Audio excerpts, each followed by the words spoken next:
All right, hi ladies. Welcome to another edition of our online lecture series.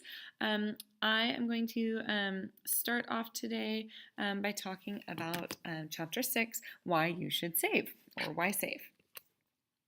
So number one, what is savings? Saving is setting aside of income for a period of time so that it can be used later. Saving benefits not just you as an individual, so that you have money for later, but it also benefits the economy as a whole. This is an important concept that not a lot of people think about. Savings provides funds for others to invest or to spend and allows businesses to expand. So what that means is that when you put money into a bank and put it into a savings account, because money is a finite resource, a scarce resource, you are actually kind of loaning that money to somebody else, maybe a business, maybe a bank, somebody else for them to be able to invest that money or to spend that money, or even for other businesses to expand. For those of you interested more in this concept, I have a phenomenal story from, it's a radio story from This American Life that I will post on Schoology under the resources tab for this chapter. It's pretty cool and I really recommend it if you get a chance. Okay, so the essential questions are that you want to think about when you're thinking about saving is, will my standard of living at retirement depend largely on my savings? How important is it to have cash readily available? And what degree of risk am I willing to take? Those are three very essential, important questions to think about how you want to save. So there are many different ways to save. Some of them include savings accounts, money market deposit accounts, or time deposits.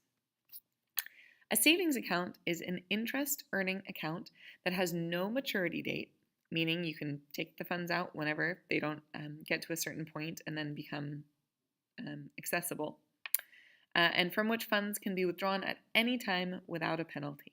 Okay, so a savings account, most people tend to have a checking account and a savings account.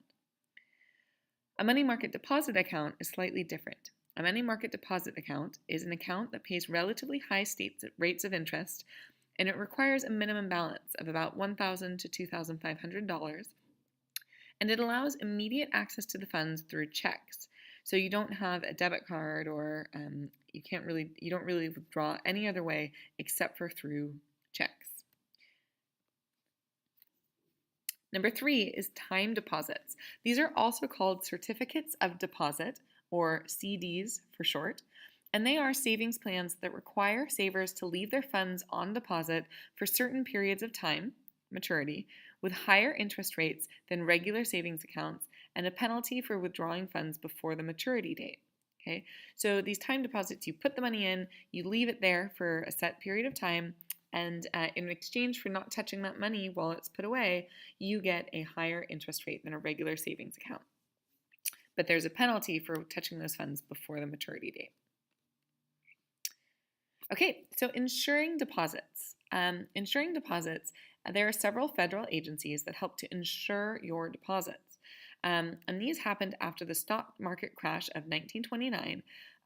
The Federal Deposit Insurance Corporation was created, and what it does is, if an insured institution fails, so if a bank fails, each depositor will be paid the full amount of his or her savings up to $250,000.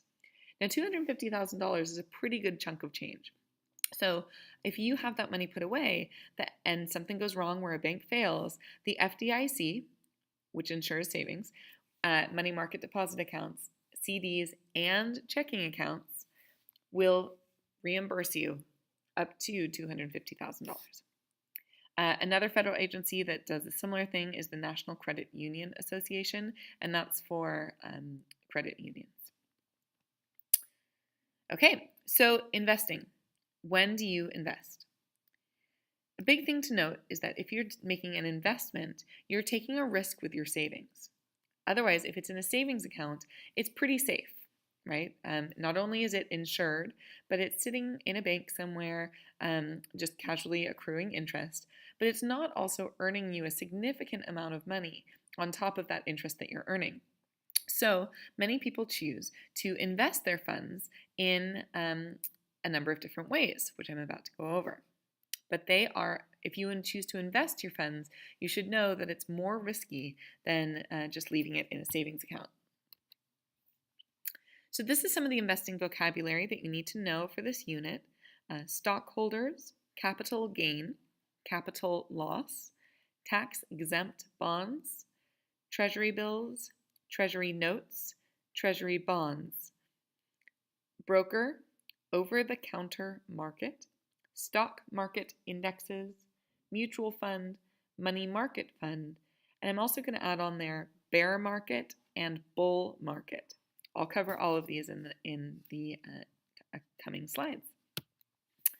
Okay, so the essential idea or learning target is you will be able to utilize key unit vocabulary to analyze why some people choose to invest in stocks or bonds rather than putting their money in a less risky savings account, and evaluate when people should use different types of savings accounts. Okay, so this is really important. Corporations. What is a corporation? Corporations are formed by selling shares of stock or securities. Stock and securities can be used interchangeably. By issuing stock for sale, a company obtains funds for use in expanding its business. Shares of stock entitle the buyer to a certain part of the future profits and assets of the corporation selling the stock. A person buying stock, therefore, becomes a part owner of the corporation. As proof of ownership, the corporation issues stock certificates. So when somebody buys a small portion of, or even a large portion of a company's stock or securities, that company is selling a little teeny piece of that company in exchange for money, right? Which they then use to expand and grow. And the idea being that whoever buys the stock then is entitled to some portion of the profits. So this is an important distinction between stocks and bonds, and stockholders and bondholders. Stockholders are owners of a corporation. Okay? Stockholders benefit through dividends. Dividends are the return a stockholder receives on the amount he or she invested. So if you bought a stock for $10 and then you get a return on the stock, as in the stock price goes up and you receive certain profits, then you receive a dividend on the amount you invested. Another way you can earn profit is by selling stock for more than they paid. So if you bought it for $10 and it goes up to $20 and you sell it for $20, your return would be $10. In fact, there's actually a special term for that: capital gains and capital losses.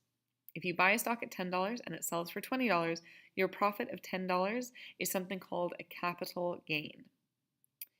If you buy a stock at $20 and it sells for $10, that is a loss of $10, that's something called a capital loss. All right, now we're going to talk about bonds. Not this kind. I wish, though. Bondholders are creditors of a corporation. So a creditor, think back to the unit that we just covered about credit. And what is a creditor? A creditor is somebody who is loaning money to a business. So to a person. A certificate issued by a company or the government in exchange for borrowed funds. This part is important. It promises to pay a stated rate of interest over a stated period of time and to repay the borrowed amount in full at the end of that time, which is usually something called the bond maturity date. So,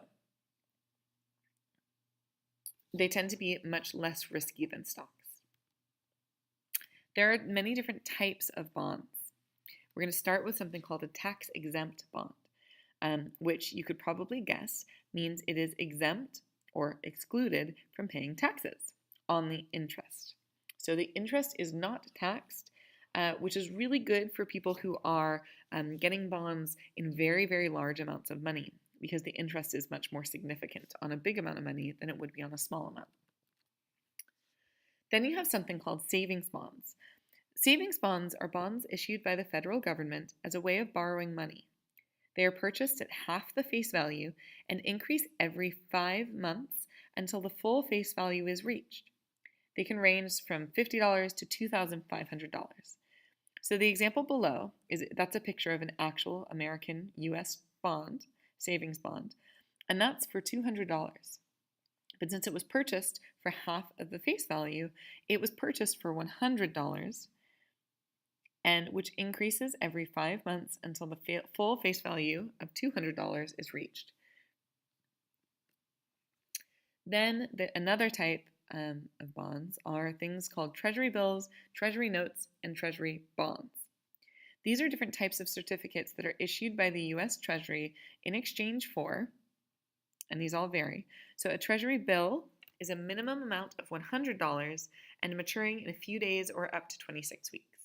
So you give the treasury $100 and it would be a minimum of $100, and then you wait, and then it comes due in about 26 weeks, and then since it's a type of bond, they're going to give you a stated rate of interest over a stated period of time, and they'll give you back the full amount of money. So if you paid $100 and you waited for it to mature over 26 weeks, you would then get $100 plus a certain amount of interest. Then there are things called treasury notes. Treasury notes take a little bit longer to mature. They take between 2 and 10 years. Again, they're for a minimum of $100, and you put it in and then you leave it there for between 2 and 10 years. And only then would you get the money back plus the interest.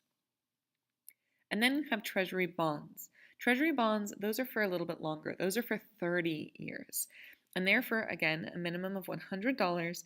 You put it in and you leave it. You don't touch it for 30 years.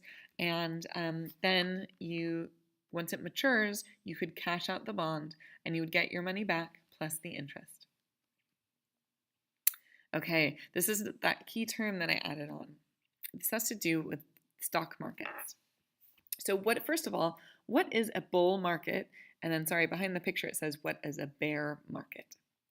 A bull market is a period of time when stock prices move up heavily. Investors expect the trend to continue, and so they buy stock. So the picture up in the right-hand corner is a picture of the bull that is outside the New York Stock Exchange. So a bull market is a very good thing.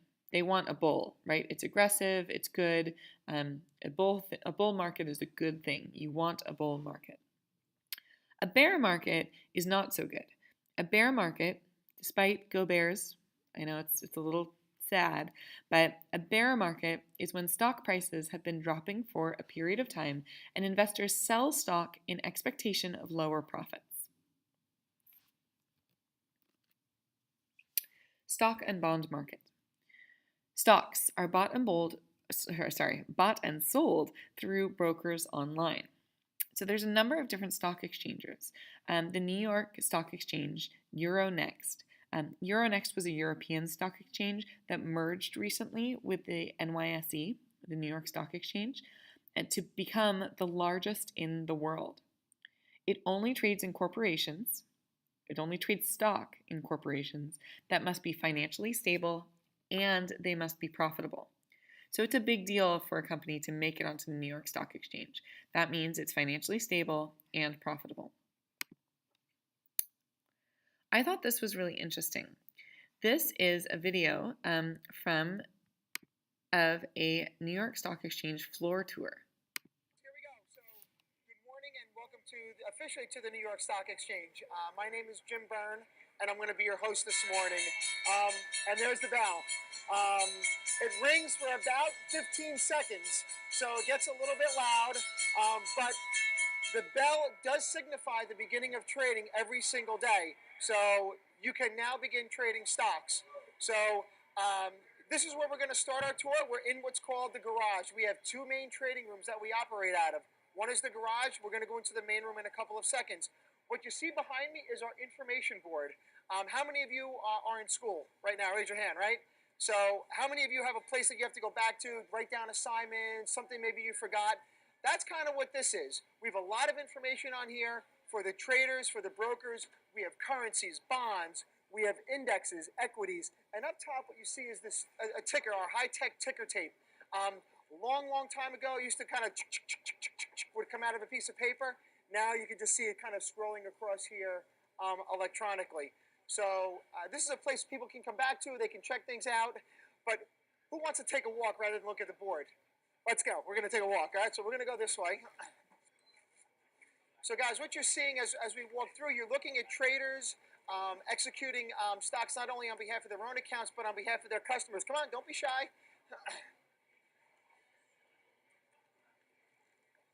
So we have a very exciting morning this morning. The market's already up, open. We're down about 50 points. Just to give you a sense of volume, we've already traded in 30 seconds 41.5 million shares. 41.5 million shares have already crossed our tape. What you're seeing down here is, again, each stock will trade at a post and a panel. So right here is post 3H. Over here is post 4D, 2V. Each stock is assigned a particular post and a panel. So how many of you use a computer? Yeah, right? So how many of you are familiar with IBM? Right? IBM stock trades right here. If somebody wants to trade IBM stock, they come right over here to post 3H. They can do that physically in person, or they can do it electronically. We actually offer the best of both worlds. And the folks who trade stocks here is a company called Spear Leeds and Kellogg. They're a subsidiary of Goldman Sachs, company you may be heard of. What we're going to do is we're going to walk right down this alley here, past a couple of brokers and into our main room. So follow me. And to my left here, you might think this is the world's biggest shower curtain. It's not. Basically, what we're doing is what many of you do in your own homes all the time, which is renovate. We're in the middle of renovating and inputting the highest level of technology possible. And this is the beginning of a big renovation that we're doing. So if you want to get a sense of what it's going to look like, come on over here and check this out because this is really cool. Come here.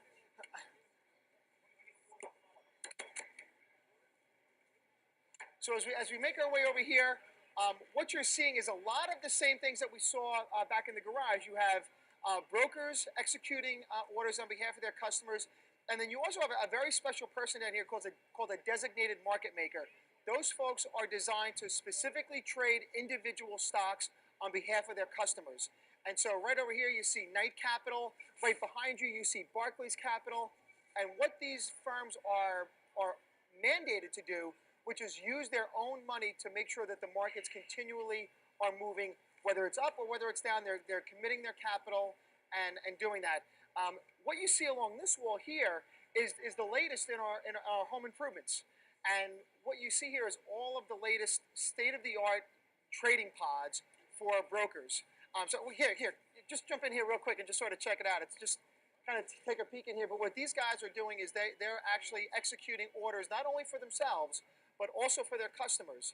And so they're acting as a fiduciary on behalf of someone else, or they're trying to make money for their own firm. So these guys are very, very busy, particularly in the morning, particularly at the close, and then during the trading day, they'll figure out opportunities when it's a good time to sort of jump in and out of a stock. So what we're going to do is we're going to walk back this way here, if you don't mind me scooching through.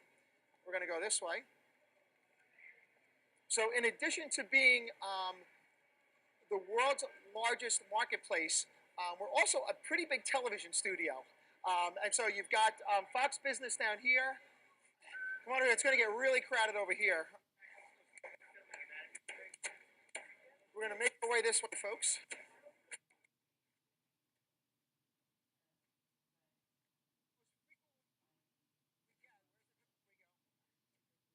You know, where does everybody ring the bell from? Where does the bell? Where does all that happen? So why don't you come on over this way?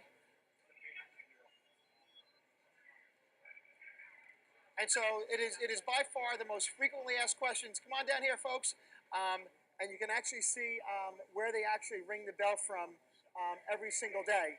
And so it is viewed. The opening and closing bell is viewed by approximately 100 million people worldwide on a daily basis. It's one of the most widely watched events. Over here, I mean, you got to check this out. This is probably something you'll never see. You know, it's the IPO for Arcos Dorados, which is the Latin America McDonald's, and that over there is really and truly the birth of a new company going public for the first time. You can see brokers, you can see people in the crowd, and what they're doing is they're figuring out what the price of the stock should be. And at some point, you're going to hear a bunch of people clapping, and you'll know that the stock has opened up. So a very, very unique opportunity to see something that you normally would not see on what I would call sort of just a regular day. So it's a very, very special event. Really, really cool stuff. A lot of interest from a lot of people. One of the most important things that we do is we monitor what's going on down here. So let's make our way over here. Right this way, guys. Why don't we gather over here? Come on through this way here, guys. So one of the things that we do on a daily basis is we will monitor everything that's going on here at the exchange. And one of the most important jobs that we have is operated right from here. And one of the coolest people here and one of the greatest jobs that they have is done by Sonia. So let me just take a minute and introduce you to Sonia, and she's going to describe to you what we do here, because I have no idea what we do here. It's so important. Hello, everybody. My name is Sonia Rosa. I work for the trading floor operations of the New York Stock Exchange, and this is our executive rep, otherwise known as our command center. From here, we monitor all our systems that affect the New York Stock Exchange trading floor. We make sure that everything is up and running as smooth as possible. If at any time anything was to go wrong, I get on that phone quickly and work with the operations division at 55 Water Street to make sure that we get all our systems up and running as quick as possible. In this side over here, we have our third dimensional trading floor view. Okay, I'm going to go ahead and pause it. I'm going to go ahead and pause it there so that we can continue, but you get the idea. You may have seen that in movies. There's some pretty cool movies that show examples of the New York Stock Exchange. And if you get a chance to go to New York, it's always fun to go on a tour. Okay, so there are also something called the over-the-counter markets. This is known as the NASDAQ. The NASDAQ is the National Association of Securities Dealers Automated Quotations. Say that 10 times fast. The National Association of Securities Dealers Automated Quotations. Those are brokerage firms that buy and sell for investors. They tend to be often smaller companies, and it takes place outside of the organized stock exchanges. Okay, so you saw the big stock exchange. This is something that takes place outside of it. So the NASDAQ takes place outside of those big stock exchanges. I thought this was a funny little cartoon. It's a picture of this upside down stock index. Your stock index chart makes me feel much better when it's upside down, so which is pretty funny. Okay, so stock market indexes, or indices, are the Dow Jones Industrial Average. You might have heard of this. That's an index that involves 30 major industrial companies in the United States. Then you have something else called the S&P 500. The S&P 500 is the Standard & Poor's 500. It's an index that tracks the stock prices of 500 companies. Okay, so they just track the stock prices. They're indexes of tracked stock prices. Dow Jones just does 30 major industrial companies. The S&P 500 does 500 major companies. You may have remembered this from recent events, but I thought I would replay this for you since we're talking about stock markets.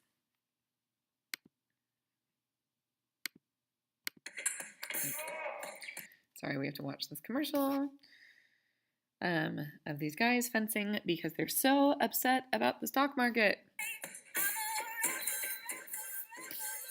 It took Tim Morehouse years to master the perfect lunge.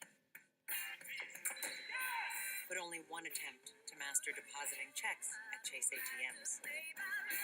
Technology designed for you, so you can easily master the way you bank. It is looking like a very ugly day for investors and for your 401k. The opening bell just moments away. Dow futures down more than 800 points. Let's listen. Fear and panic have taken hold. Investors watch the markets melt down across the globe last night, and they're reacting to it. The focal point, of course, the one that everyone's talking about, is China. Now we're down 6%, more than 1,000 points here. incredibly rare to see a move that brisk. Look, we've already come back a bit. We've come back quite a bit. We were down 1,000. Think about markets have gone up for 6 years. You see a 1,000-point move almost in the morning, and it's still only a 10-month low. That just shows you how quickly and aggressively markets have been going up. What you've clearly got is a market that is now has found a moderate level of equilibrium. This morning, that was all red, and each of these stocks was down 4, 5, 6, 7%. Now, some of them are turning green, which means that buyers have returned. What I would encourage people to evaluate is the ongoing strength and resilience of the U.S. economy. This is CNN Breaking News. We are seeing the Dow drop a little more as each passing minute goes by.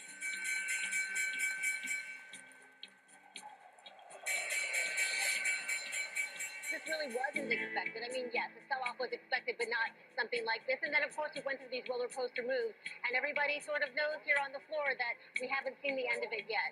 There's still more to fall, at least according to some of these traders. Let's keep it in perspective, though. We're down about 3.5, 3.58 points today. It was down about that much on Friday. Black Monday back in 1987, that was, what, 22% in one day. So the people here old enough to remember that know, as bad as it is right now, could be a heck of a lot worse. Okay, so I thought that was a really good overview, or recap of what was going on. I thought that was a really good recap of what was going on. That happened on August 24th, 2015. So I believe we talked about that at the beginning of the school year. Okay. I'm actually going to pause there. No, I'm not. I'm going to keep talking for a few more minutes. Okay, bond markets. The New York Stock Exchange Euronext bonds and New York Stock Exchange Amex bonds. Those are the two major bond markets. And remember, bond holders have a small portion. They own a small portion. They're creditors of the institution. So enormous variety of individual bonds to choose from. You'll probably need a financial advisor if you decide to purchase bonds on the bond market. Okay, one of those kinds is a mutual fund. A mutual fund is an investment company that pools the funds of many individuals together to buy stocks, bonds, or investments. Most hold a variety of stocks or bonds, and success is measured against the S&P 500. So for example, I pay a little bit of my pension into a mutual fund. Okay, this mutual fund pools all the funds of many, many, many different teachers, and then it invests it for us. Since I'm fairly young, compared to maybe some of your other teachers, the mutual funds are invested fairly aggressively because I have a long time before I'm going to hit 65 and want to retire. If I was, say, 60 or 62, those funds would be invested much less aggressively because I have way more to lose before I retire, right? The goal is to get me to be able to retire in a comfortable way. And that's part of my 401k is invested in mutual funds, okay? So mutual funds pool all the money of all those different teachers, and then we buy stocks, bonds, or other investments, okay? One type of mutual fund is index funds. So index funds are long-run, broad-based funds that tend to do better over the long term. Okay? Then you have managed mutual funds. The managed mutual funds, the managers adjust the mix of stocks and move often in and out of the market, trying to generate the highest total return. Now, managed mutual funds are a lot more active, but sometimes index funds tend to be more profitable than a managed mutual fund.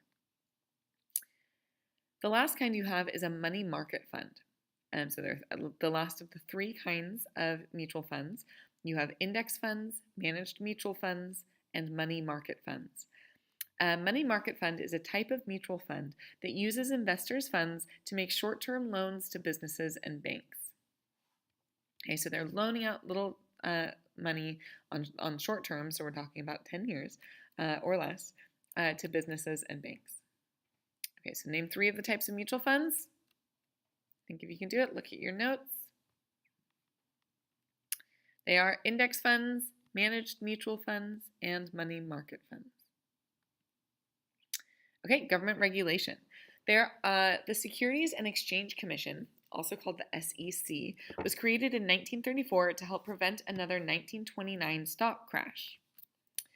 It requires any institution issuing stocks or bonds to file a registration statement with the federal government. Okay, so it's really making it official.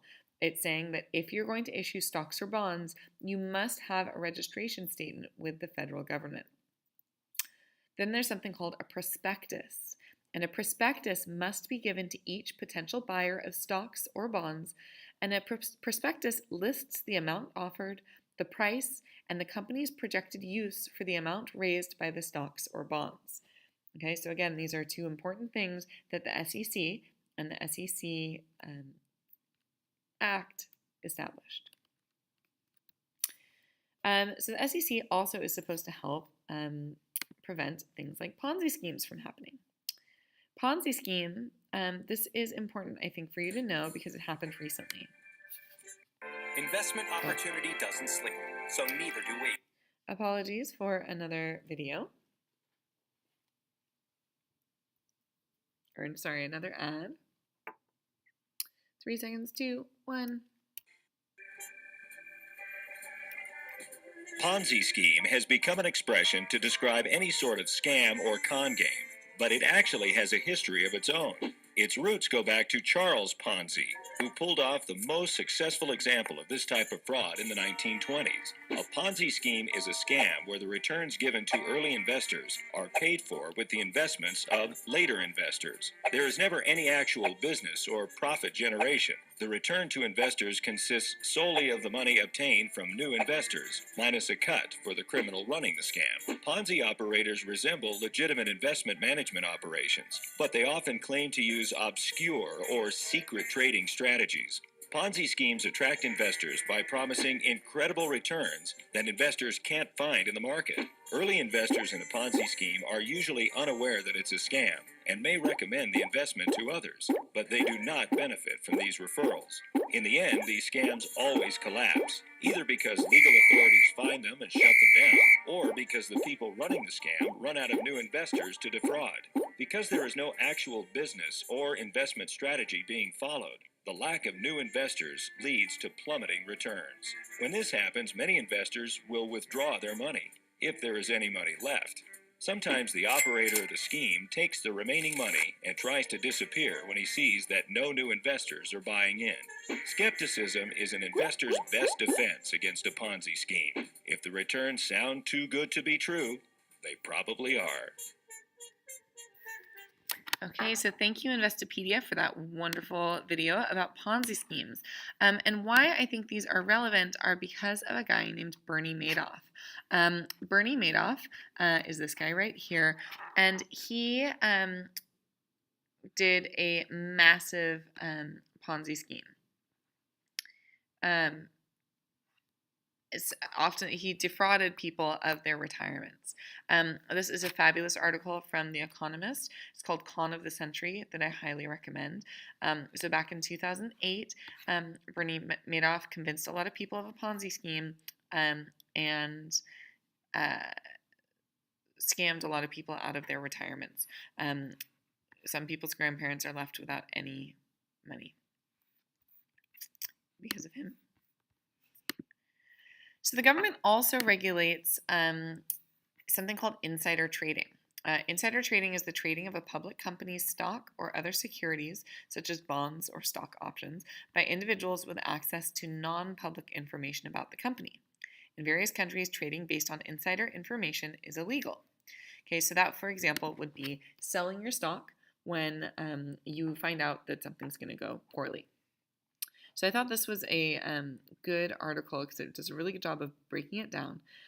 Martha Stewart was indicted and actually went to jail. She was convicted for insider trading.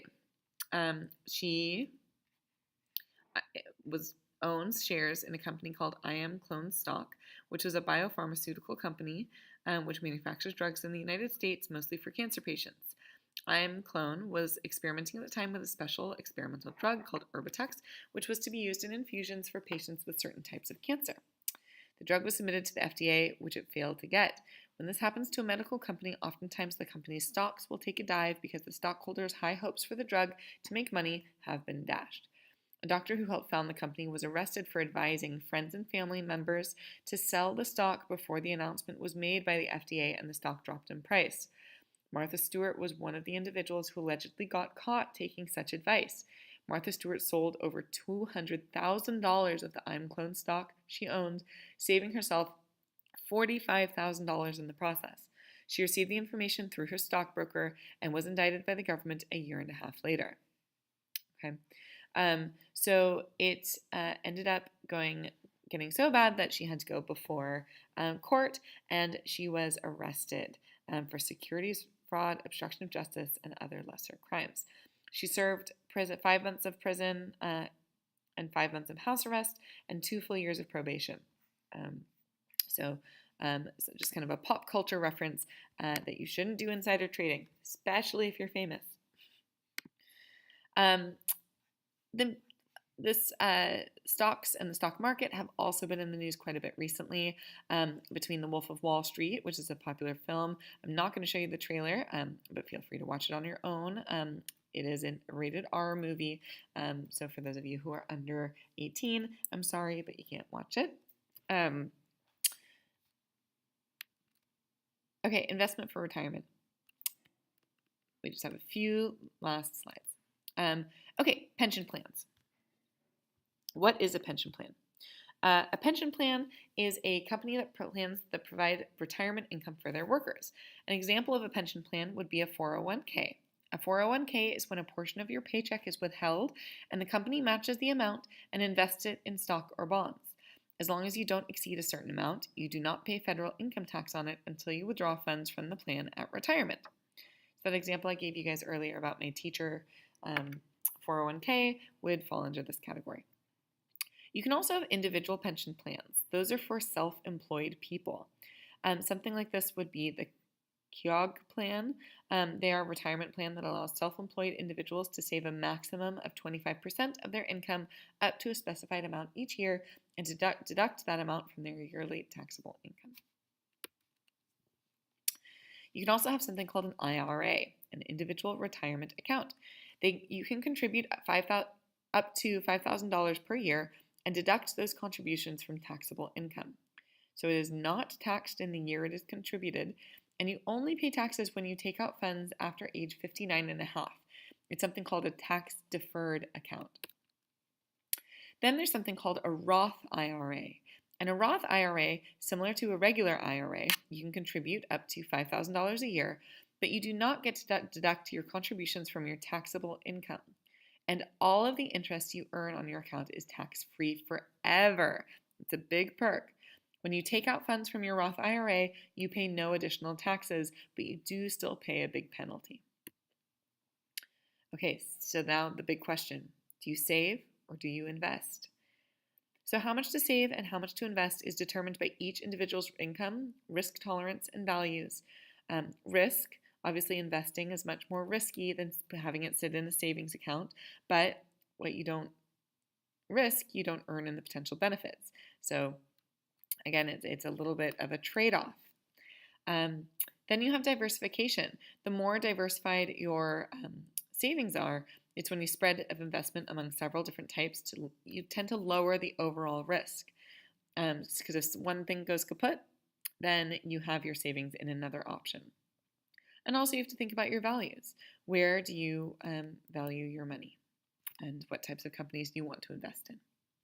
All right, so that's all for now, folks. Let me know if you have any questions. We will be doing some activities in class to help you understand this material. See you in class.